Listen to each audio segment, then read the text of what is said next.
joined late. I do apologise. Which question is that? Question 17 and the supplementary just before it on point 7. So my question to Mr. Mizari, the FCDO is conducting a review of ICAI's terms of reference, suggesting that ICAI's recommendations could do more timely and action-orientated work. What is your view of ICAI's recommendations for the UK/Africa Development Bank's relationship? Thank you. I'd like to start by saying how much we appreciated the work that's been led by Tamsin Barton and the ICAI team. It's been really useful in many respects because it's encouraged us to reflect on some of the challenges that we face, and we take particular pride, I think, in the fact that the ICAI report concluded the bank provides the UK taxpayer with very good value for money, and the bank's high 5 priorities that we referred to earlier on in the conversation during panel 1 are very much aligned with the UK's priorities. It's true that we're targeting, I think, some of the countries that have the most pressing development needs, and we do so at a relatively low cost compared to our key comparators. And despite this low cost, one of the things that ICAI acknowledges is that we're equally, or maybe in some cases more effective than many other comparators. But the report also addresses some challenges, as you rightly pointed out, and we're very much focused on addressing them. But to be quite frank, some of the challenges that we're talking about, for example, in environmental and social safeguards, in trust fund management, are related to the fact that we keep our costs down, and perhaps we've been keeping those costs down for a little too much.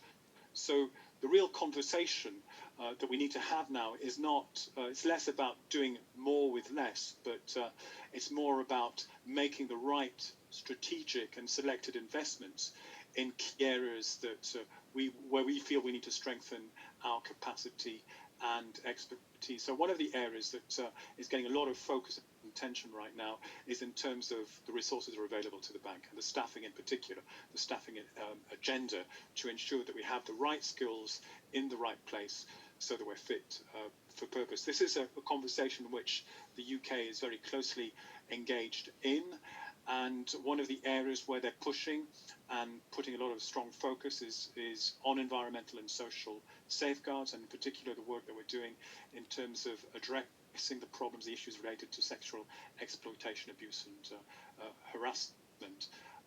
So we value the report. We very much value UK's engagement, and we very much look forward to continuing our work with both ICAI and the UK government.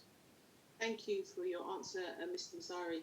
I just also want to ask you, how is the UK's government proposed reduction to the aid budget, i.e. not to spend the 0.7% of GNI as ODA, likely to impact the bank, and more importantly, the clear sort of priorities that you've just spoken about? Do you think it's going to impact that work?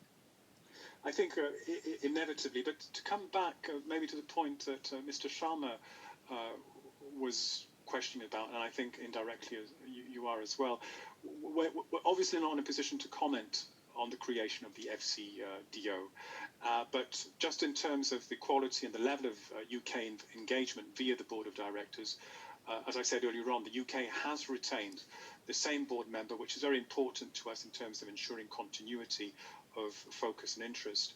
And we haven't seen so far any evidence of a shift in terms of the UK's engagement. We see a great deal of consistency so far. On the specific question that you raised about the target, it goes without saying that we absolutely fully support the UK's commitment to the 0.7% target, and we see this as part of UK's leadership in the development industry, in the development sphere. And clearly, when it comes to development, Africa is the last development frontier, and I think the citizens of this continent really need these additional resources. I think one of the things that the IMF has told us as a result of the COVID crisis is that Africa will be needing $1.2 trillion dollars in additional investments over the next 3 years to address and recover from the epidemic. And one of the most pressing development threats that the continent is confronted with is that we expect to see an additional 43 million people, Africans, that might be pushed into poverty. So coming back to the 0%, we don't think now is the right time to be reducing that figure. Thank you so much for your answer. Really appreciate that. Brilliant. For the final question,